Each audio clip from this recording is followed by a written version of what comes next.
I thought I understood backend. To me, it was just wiring API handlers, choosing the right HTTP method, writing some ORM queries, and boom, you have a working backend. Or honestly, an even easier option, just use Next.js. You wire your front end with a few server functions, and now your app has a backend without really thinking about it. And to be fair, that is backend. But I completely missed what actually makes backend hard. Back then, I didn't even really understand what HTTP was. I just knew if I make an endpoint connected to a database and call it from the front end, it works. And that was enough for me to feel like I knew backend. Most of what I was doing was just repeating the same patterns over and over again. Write a get route, a post route, maybe update and delete, and that's it. And all of this was done using an ORM. Because I chose to? No. But because I didn't even know SQL.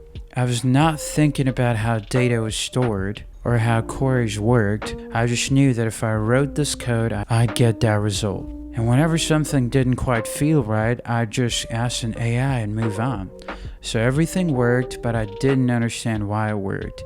And because of that, I kind of tricked myself into thinking I understood backend, just because I built a few apps that worked. Then I switched to Go. Not because Go would make me better, though it kind of did, but mainly because I wanted to get away from all that abstraction. And Go felt different. It was a lot more bare bones compared to what I was used to. So this time I started writing actual SQL queries, building things without relying on too many libraries. And for the first time, I felt like I was starting to understand what I was doing. I built a few projects in Notes backend with versioning, a URL shortener with caching and rate limiting. And this time it actually felt like I knew what was going on. Like, okay, this is it. Now I understand backend.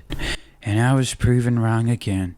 After finishing my URL shortener, I wanted to build something a bit more real and extensive, so I pegged a job queue. And at first, it didn't even seem that complicated. You just have a queue, and you have a worker. The queue gives jobs to the worker, and the worker processes them. Simple. But the moment I actually started building it, everything started breaking down.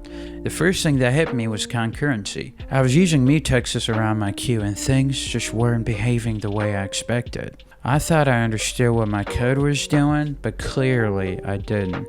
Then came the bigger problem. What happens when a job fails? Like, does it just disappear? Do I retry? When do I retry? What even counts as a failure? These questions made me realize something. Backend isn't just about make requests, get a response back. It's about what happens when things don't go as expected. I had to think about things I'd never even considered before. Jobs retrying, jobs getting stuck, what happens if the system crashes and restarts? Like, does the job just vanish? And for the first time, I had actually think about how a system behaves, not just whether it works or not. Even something like making the queue generic, deciding how different jobs should pass data, how handlers should work, that alone forced me to think way deeper than I ever had before. And somewhere in the middle of all that, things just started to feel different. Before I could build something and be done with it. Now I couldn't even trust that it would keep working. Like, I had built something and immediately think, what happens if this fails? What happens if this runs twice? What happens if the system just restarts? And those weren't questions I ever asked before. Earlier, it was just connect things together, see it work once, and move on. And now it's more like I have to actually think through what my code is doing. Not just when it works, but when it doesn't. So yeah, that project kind of changed how I think. I'm still working on it, it's not even done yet. But now when I build something, I don't just feel like, okay, it works, done. I start thinking, what happens if this breaks? And I didn't even think like that before. I still don't fully get everything that's going on, but at least now I can see where I don't get it. And that's it for the video, guys. Signing out.